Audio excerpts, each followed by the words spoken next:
भगवान श्री कृष्ण और कुम्हार की कहानी। ये कहानी भगवान कृष्ण के बाल्यकाल की है। बचपन में कृष्ण बड़े ही शरारती थे। आए दिन कृष्ण भगवान के नए नए उलाहने रोज यशोदा मैया के पास आते रहते थे। इन्हीं उलाहनों से तंग आकर एक दिन यशोदा मैया छड़ी लेकर कृष्ण भगवान के पीछे दौड़ी थी और मैया को भगाते भगाते गोविंदा एक कुम्हार के घर घुस गए।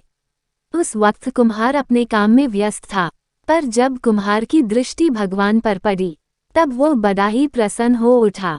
कृष्ण बोले, कुम्हार जी मेरी मैया बहुत क्रोधित है और छड़ी लेकर मुझे ढूंढ रही है। कुछ समय के लिए मुझे कहीं छुपा लीजिए। कुम्हार भगवान श्री कृष्ण के अवतार स्वरूप से ज्ञात था। उसने तुरंत कृष्ण जी को एक बड़े से मिट्टी के घड़े के नीचे छुपा दिया।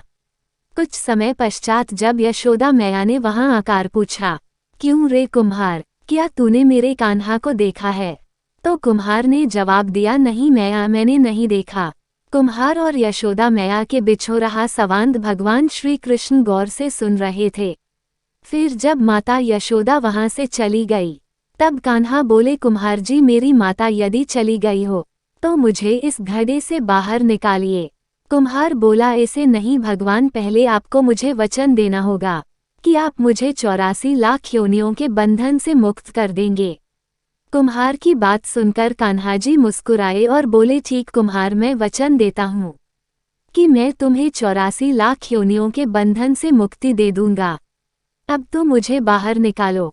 कुम्हार बोला, मुझे अकेले को नहीं महाप्रभु, मेरे पूरे परिवार को भी 84 लाख योनियों के बंधन से मुक्त करने का वचन दीजिए, तो ही मैं आपको घड़े से बाहर निकालूंगा। इस पर कृष्ण बोले, ठीक भैया, मैं उन्हें भी 84 लाख योनियों के बंधन से मुक्त करने का वचन देता हूँ। अब तो बाहर निकाल दो। अब कुम्हार बोला, बस प्रभु जी, एक विनती और है, उसे पूरा करने का वचन देते हैं तो मैं आपको घड़े से बाहर निकाल लूंगा। कृष्ण बोले, अब वह भी बता दो।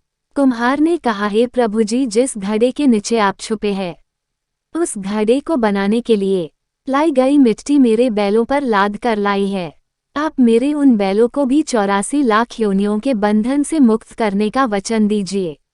कृष्ण भगवान ने कुम्हार का प्राणी प्रेम देखकर उन बैलों को भी मोक्ष देने का वचन दिया।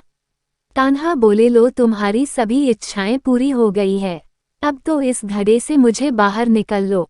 इस बार कुम्हार बोला, अभी नहीं भगवान, बस एक अंतिम इच्छा शेष रह गई है और वो ये है कि जो भी जीव हम दोनों के बीच हुए इस संवाद को सुनेगा उसे भी आप इस जन्म और मृत्यु के चक्र से मुक्त कर देंगे। बस यह वचन भी दे दीजिए, तभी मैं आपको इस घड़े से बाहर निकालूंगा।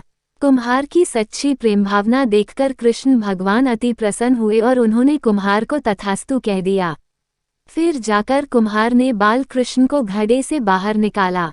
उनको प्रणाम करके उनके चरण धोए और वह चरण अमृत प्राशन करके अपने पूरे घर में उसका छिड़काव किया। अंत में कुम्हार प्रभु कृष्ण के गले लगकर इतना रोया कि उनमें ही विलीन हो गया। हमारी पोस्ट पाने के लिए धन्यवाद दोस्तों। इस भक्तिपूर्ण पोस्ट को अपने प्रियजनों के साथ जरूर शेयर करें। जय श्री कृष्ण दोस्तों।